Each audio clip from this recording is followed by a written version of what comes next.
Welcome back to the channel, everybody. Let's get after it. People are saying all of this Diddy commotion isn't the thing we should be looking at. This is all the distraction. Okay. Literally the same time Diddy got arrested, something huge happened just now, and it's around 23andMe. The DNA test? It's a DNA ancestry company. Takes your saliva, they test it, and it shows your ancestry. Yeah. Well, what do they have? Your DNA sample of pretty much everyone in the world that wanted to find out their ancestry. Yeah, so what happened? When Diddy got arrested, when this whole commotion is on the rise, just so happens every single board member of 23andMe quit all at the same time. Whoa. So check this out. There's hella theories going on. Did you know the CEO? It was the wife of the CEO of YouTube and Google. The wife owned 23andMe. The husband owned Google. Theory goes, the reason all of those board members left is because there's some things going on that are going to be very unethical in the future of the company. Okay, they have all of our data, even DNA data. On top of that, they have Google search engine. They have every single piece of information about you, including your biochemistry. Now, they're so fucking smart. What's the future of commerce where they can sell you things and you have to pay for it? What's one thing that you'll spend all your money for? Because if you don't, it's over. Food and water, yeah. Health. They have every single person's DNA. They can look at all the diseases where they can give you a cure. I don't think the Diddy stuff is necessarily a distraction. I think they're after somebody else, and that's why Diddy went down. However, the 23andMe stuff definitely needs more coverage. They just labeled Google as a monopoly, but it may be too late already. How can you compete with a company that literally has the DNA of their customers? I'm just glad I never was interested enough to send my DNA into one of these companies. If you did and you're freaking out about it, let me know down in the comments what you think they're going to use your data for. After watching that vice presidential debate last night, I was curious just how easy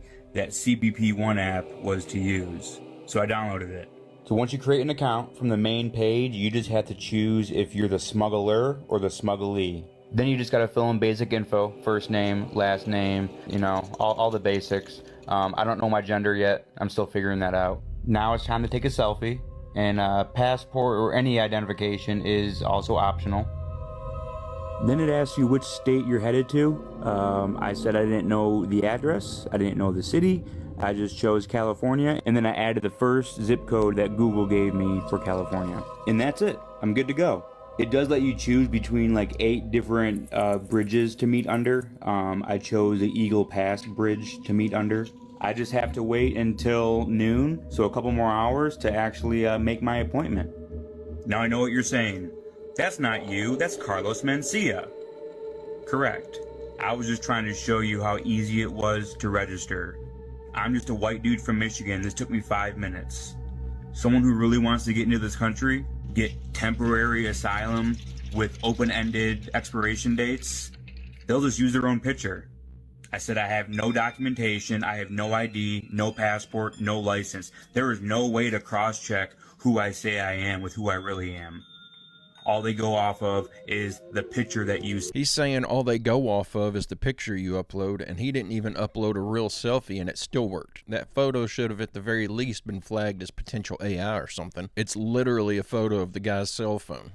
It looks like this app is being run on autopilot with no human moderators to step in whenever there's a red flag or suspicious details. How is this allowed? Anyone who thinks that this problem is happening by accident is just simply not paying attention. I'm just surprised that the app doesn't ask for your party affiliation. Hey, if you're enjoying this video and you like this type of content, I post a new one just like it every day, Monday through Friday. It'd be awesome if you'd hit that subscribe button and come back on Monday to join me. Also, if you haven't been over there before, go check out www.barry-stepp.com and order yourself a shirt or a hat or a hoodie. Cancer is not a disease, it's a survival mechanism. All the toxicity through our diet, lifestyle, stress, it needs a place to house those toxins. So they house it in what's called a tumor to protect you. Cancer is not trying to kill you. Cancer is actually trying to save your life. It's creating a tumor, a place for all those toxins to be so that they don't spread to other parts of the body. When you go to a doctor, the first thing they do is say, okay, well, let's take a biopsy. Well, what is a biopsy? It's where they prick the tumor and they see if it was cancerous or not. Well, first of all, whether the tumor is cancerous or not, your passive treatment is still the same. So you don't actually need the biopsy. In fact, most people don't actually die from cancer. They die from the treatment of cancer. Remember that we're dealing with healthcare, so there's no money to be made off healthy humans. And so when they prick the tumor, they're opening it up and allowing the cancer cells and all the harmful toxins to now spread throughout the body. So now you go from having a tumor on your breast or whatever it is, now they do the biopsy, they come back and they say, okay, well now the cancer's spreading all throughout your body, so we're gonna have to charge you more money and you're gonna have to do more radiation chemotherapy. I don't know how true this is, and I certainly don't want you taking any medical advice from me. My wife is the medical professional. I'm just some guy on the internet. But this makes sense whenever I think about all the times that I've heard of someone finding out they had cancer through an unrelated medical test, only to then have that cancer start spreading rapidly whenever they begin treatment. Very interesting way to describe what cancer is doing in the body, though. I've never heard of cancer described as a defense mechanism before. There's a mysterious character of a woman riding the beast, the Antichrist system, in Revelation chapter number 17. I want us to look at some of the descriptors and see if it lines up with what many people say is a representation of the Roman Catholic Church. I want to know what you think about this. Number one, she is full of the names of blasphemy. Number two, she's riding on a beast that has 7 heads and 10 horns. She's clothed in purple and scarlet. Some look at that as a lot of the cardinals and the bishops, the colors that they adorn and wear. They are decked with jewels. I don't know if you've ever been to the Vatican, but it's certainly decked with jewels. There is a golden cup full of abominations. You'll not go to a service at the Vatican where they're not holding up a golden cup. She is called the mother of harlots, which is a false religious system. She's sitting on 7 mountains, which is a reference to the city of Rome, and she's drunk with the blood of the saints. One pope has killed more Christians than all Roman emperors put together. So is it a representation of the Catholic Church or of another religious system? That absolutely sounds like it lines up with the Catholic Church. I've felt for a long time like there's something off about the Catholic Church. Now, I'm not knocking Catholicism itself, so please don't take offense if you're a Catholic. My suspicions lie with the upper management of the church. Besides all the clearly evil imagery that they've designed into the structures in the Vatican, they've given example after example in recent years that their beliefs mean nothing to them. They're constantly changing their views based on what public opinion says instead of what Scripture says. And that's enough to tell me, even if it is a legitimate church, it no longer has godly leadership at the reins. They're taking the donations in Tennessee. Red Cross, FEMA, TEMA have come in and confiscated all of the donations that were given to the local high schools. They're taking control of additional volunteer schools. And if anyone wants access to the donations that they were given for help, they have to go through an approval process. All monetary donations taken and moved into a TEMA account, which means that they won't even be used fully for the Helene disaster. It's like they're turning local relief efforts into a mess of bureaucracy. When did it get this bad? Because FEMA is supposed to come in, Red Cross is supposed to come in and hand you water and give you donations and help and be there for you, but instead they're confiscating it and arresting people who are actually trying to help. Yes, the volunteers, they've been told to leave and can't even help people anymore unless they're trained by the United Way. The same people who were already out there making a difference, and now they're being pushed out and told to go home or they will be arrested. This is a total insult to all of the local volunteers who were doing the real work before these bureaucratic agencies stepped in and took over. I want to be careful here. That claim has nothing to back it up but her words. I have no reason to doubt this lady, but just know I have no way to verify her claim. What I can verify is happening is that in order to receive the measly $750 that the government's promising you if your entire life just got washed away, you have to apply for it on an app or a website. And from what I'm seeing, if you aren't already on some form of government assistance like SNAP or welfare, you ain't getting it. Seriously? Have they not looked at home prices in the Smokies in North Carolina? Most of those people, I would assume, are not going to be on government assistance. Those are middle-class families. Those homes were worth a lot of money. Those were middle-class neighborhoods. So even if these people are able to access the internet, which is highly unlikely, because they're stranded in the middle of nowhere with nothing, they're not even going to get approved for the funds that's supposed to be there to help them. This couldn't have been more mismanaged if it was planned like this in advance. Well, yesterday I went to McDonald's to get my daughter a Happy Meal because she wanted one of those crop collectible thingies or whatever. So I'm like, okay, I'm going to take her because she's been a good girl. And the people gave me a large fry by accident, and I didn't want them because I don't eat that stuff or whatever. So I threw it to the birds when I came home. I come back like almost just about 15 hours later or whatever, approximately. I don't know, I'm bad with math. Don't charge it to my heart, charge it to my head, charge it to my heart. But I come out here and not one single fry that they gave us is gone. Not one single fry. And then if you look close, there's a bunch of black ants on them. The black ants are stiff. They're dead. Not even moving. So it seems as if they attempted to eat the fries, but in the midst of it, they died. People, this is what we consume. This is what we put in our bodies. This is a sign right here that not even the birds or the ants can eat this. And the ants that are eating it, they end up dying. Like, what the heck? I'm never buying my daughter anything from McDonald's again, ever. Take this as your warning and all of our warning. McDonald's is not food. It's not. And I know people have seen this many times, but this right here, like, what? I'm at a loss for words. Yeah. God bless everyone. We all know to stay away from McDonald's food, but this is the first time I've actually seen something die immediately after eating a French fry. That's crazy. I haven't had McDonald's but once since I was in my early 20s. I stopped eating there right around the time that Super Size Me documentary came out in the early 2000s. So one night, about 3 years ago, I was driving home from a late night emergency maintenance call from the nursing home that I was working at, and I was hungry, so I decided to swing in McDonald's against my better judgment and grab me a 20-piece McNugget. And I had to stop and throw it up on the side of the road before I got back to my driveway. Never again. Phil Schneider, a structural engineer who spent 17 years as a military contractor building deep underground military bases, went on a tour giving lectures and blowing the whistle on what he witnessed. He claimed there were 129 deep underground bases in America alone, all of which were the size of a small city.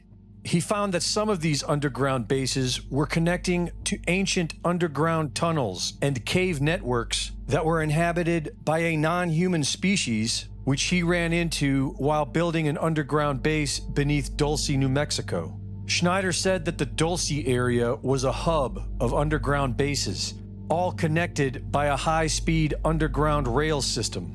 Less than a year after blowing the whistle, Schneider died under suspicious circumstances.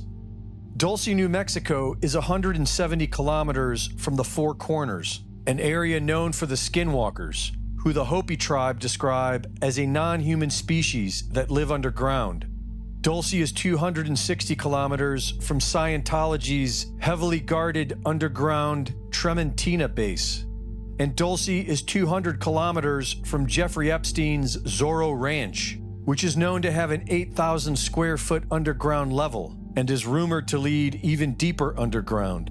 According to several prominent scientists who Jeffrey Epstein had as guests, Epstein hoped to seed the human race after a cataclysm by impregnating 20 women at a time at the Zorro Ranch. According to Bureaucracy, the Kabbalistic teachings include a geocentric model of the Earth with an underworld that extends 7 levels beneath the surface, where a reptilian species lives.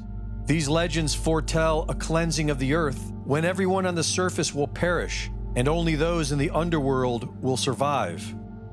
High-level Freemasons allegedly believe in a hollow Earth, where a non-human species rule from an underworld called Agartha, and their most guarded secrets seem to revolve around a cyclical cataclysmic event.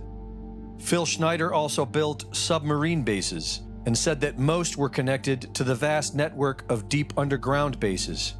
Ghislaine Maxwell had a submarine license and was known to transport people to Epstein Island through an underwater submarine port. The U.S. military built a submarine base on St. Thomas Island, which is just 13 kilometers from Epstein Island. And right next to this submarine base is Water Island, owned by Joe Biden's brother and their business associate. In a recent interview on Iconic, Juliette Bryant, who was kidnapped by Jeffrey Epstein for 2 years, said that she never witnessed any of the dozens of girls there being trafficked to any men other than Epstein. But she did wake up once paralyzed on a lab table and witnessed Epstein shapeshift into something else. And I still want to know why exactly I was taken there, because there's a lot more weird stuff going on, because, I didn't see any girls getting trafficked to other men. So there's something else that they were doing. That's fascinating in itself, and we have a lot of talk, and this doesn't get spoken about that much, but it's the kind of cloning DNA part that he was, obviously transhumanism, that he was interested in. Did that come up anywhere? Did you see any signs? Well, I mean, obviously there's scientists. I'm just who going to say put it out there right now. I woke up in a laboratory there one night. Wow. These are the things I haven't wanted to talk about because it's frightening. But there were scientists there, and I woke up one night in a laboratory, paralyzed and naked on a table.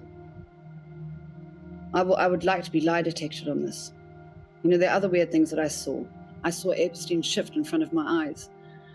It was very, very frightening, and it's just something that I had to explain to myself because I saw him turn into something. Greg Reese reporting.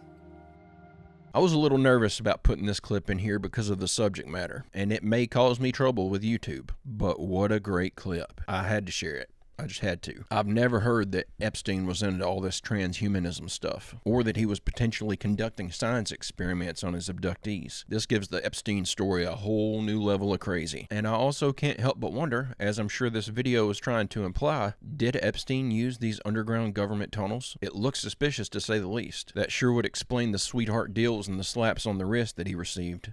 All right, my friends, no time to waste here. Did you know that the United States has multiple patents on how to steer and control hurricanes and tornadoes? Yes, this is very real and it's backed by sources, as well as our own NOAA website, which discusses weather manipulation and what steps you or I would have to take in order to do our own weather manipulation. My friends, this is no joke. Many people believe that weather manipulation was used for Hurricane Helene, then somehow coincidentally stalled over the rare lithium-producing towns of Western and North Carolina, which is the exact location of the largest lithium deposit we have in the United States. Now, something to keep in mind while moving forward, ever since we left Afghanistan, we have lost the ability to mine lithium there, where most of it used to come from. Now we are stuck having to fill this insane demand we have for this lithium right here in the United States. Once again, the largest deposit being right over the towns that just got completely destroyed by this hurricane.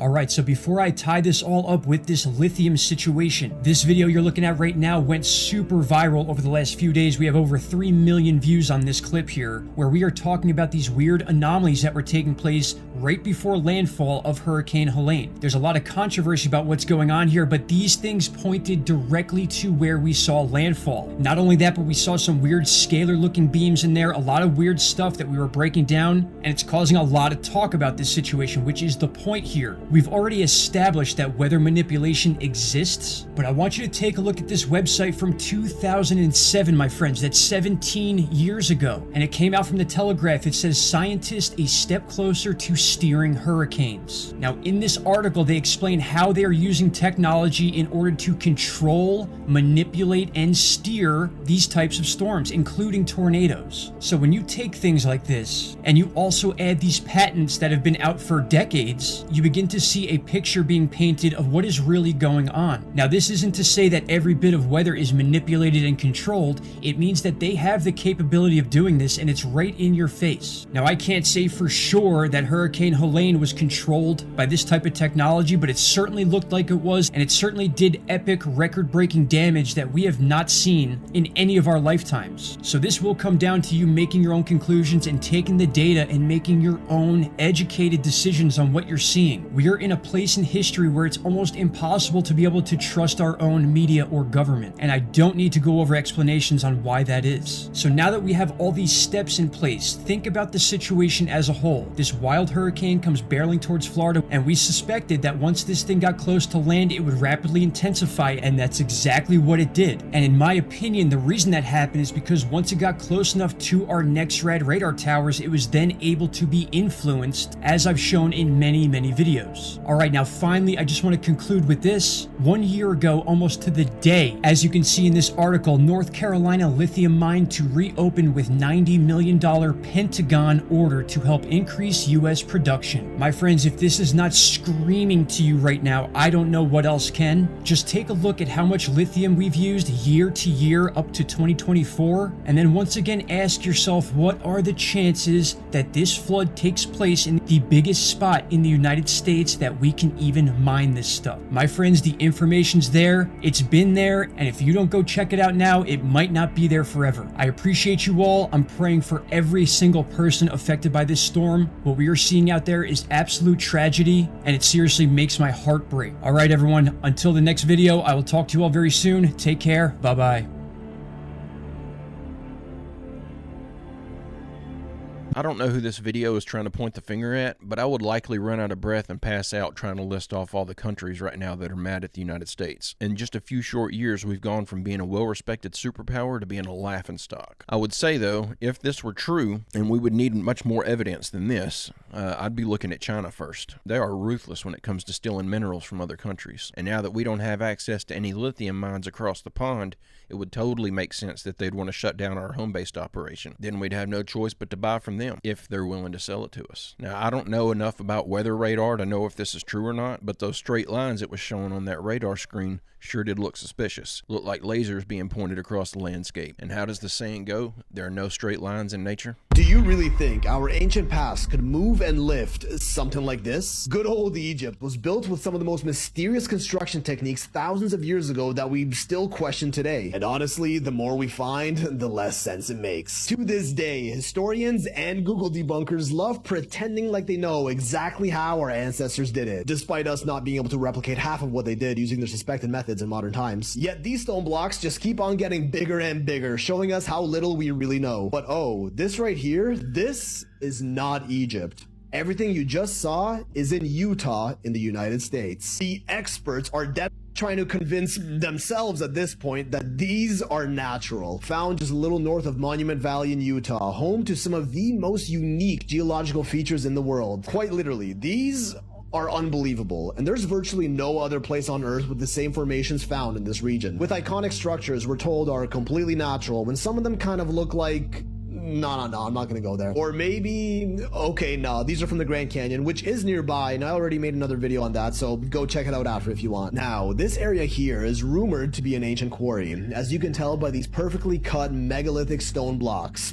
A lot of them. Precise straight lines and 90-degree angles. Exactly what you would expect from a quarry where stone blocks are cut to be used in other structures elsewhere. Just as we see across Egypt, stone quarries everywhere that were used to build their signature monuments. Megalithic structures, quarries. Megalithic structures, quarries? Amateur explorers were so intrigued they measured the blocks of this ancient Utah mega quarry, showing some of them to be almost exactly 21 feet in every direction. A near perfect cube, and estimated to weigh around 670 tons. Some of the heaviest stones in the pyramids of Egypt ranged from 80 to 100 tons, and we already question how those were moved. 670-ton stone blocks are magnitudes heavier and exponentially more difficult to lift and move than those, with the longer rectangular ones being closer to 900 tons. How on earth would anyone move these thousands of years ago? Missing blocks in some areas, further suggesting that whatever method would have been used is beyond anything we know. Now, to the average person, this irrefutably debunks the myth. If they were so heavy that ancient humans had no way to move them, they must have not cut them in the first place, and these are completely natural. Well, what about the stones at Baalbek in Lebanon, some of the biggest in the world, which we know were quarried and used by humans? We just have no idea how. There are the Trilithon stones at the Temple of Jupiter, each weighing an estimated 800 tons, said to have been built by the Romans, but some claim they actually established their temples on top of megalithic foundations they found there from thousands of years earlier. Or how about the even larger stone of the pregnant woman lying nearby, weighing in at 1,000 tons, with some insisting these to be up to 9,000 years old. And let me tell you, they sure did not move these by dragging them in the sand. 2-ton blocks? Maybe. 1,000? Not a chance. If it was done in Baalbek, what's stopping it from being possible in Utah? What's that? I think the Google debunkers are still trying to justify this one. Let's hear what they got. Well, actually, it's just a simple case of orthogonal fracturing, which is totally natural, and here's an extensive scientific paper that explains it. Natural. Right. I think it's time you took your meds. You've done enough Googling for the day. For the rest of us crazies who dare question the facts, could this be the site of, dare I say it, an advanced ancient civilization far before our known historic timeline? Because this quarry is more bricked up than I am. Interestingly enough, there are also some intriguing petroglyphs in the area. Drawings carved into rock around the area, likely left behind by the Navajo people, depicting scenes of tall humanoid beings, along with multiple uses of a spiral-looking symbol. In traditional Navajo culture, the spiral symbolizes time. Could this indicate this was from a very, very long time ago? Or perhaps even beings that travel through time? They do believe monuments Monument Valley to be a sacred site that was built by the holy people, and the rock formations found here are the remains of these past beings that used to roam the earth. Navajo mythology suggests that the world has gone through many cycles, each one ending in a cataclysm that resets us back to zero, and according to them, the most recent one being a worldwide flood that washed their civilization away. Don't worry, even I'm getting tired of the story. Today, only remnants remain, found among the rock formations of Monument Valley and other peculiar finds like this rumored ancient mega quarry. Now, before all the debunkers start fuming in the comments, there's still the possibility that these are somehow completely natural, with sand accumulating in sedimentary layers, getting compacted over millions of years, and tectonic plates pushing them up into perfectly cut blocks. Which I can see something like this could maybe get away with being called natural. This, I don't know, seems like a stretch to me. Ha! Listening to you makes me feel smart. I just trust the science. Listen, little bro, if I step outside and it's raining, I don't care if a meteorologist with 3 PhDs tells me it's not raining. If I see rain, it's raining. If someone tries convincing me the Statue of David was not made by humans, but instead entirely through natural processes, and writes me a 500-page thesis explaining it with science, I'm still gonna question it. If a bunch of Google debunkers look at this and try to claim with a straight face that they are 1000% confirmed natural, I'm not saying they're wrong. I'm just gonna question it. Low-key, they're probably wrong though. Question everything. Yada yada yada, you know the drill. How about I just put the fries in the bag, bro? At a certain point, you almost just have to laugh at mainstream archaeologists. They'll tell you the dumbest, most obviously nonsensical garbage that you've ever heard right to your face because they're biased and they want you to believe what they believe. If your biases in a particular topic are so strong that you're willing to stand there and make yourself look like a complete fool just to back up your own side of things, you may want to rethink your position.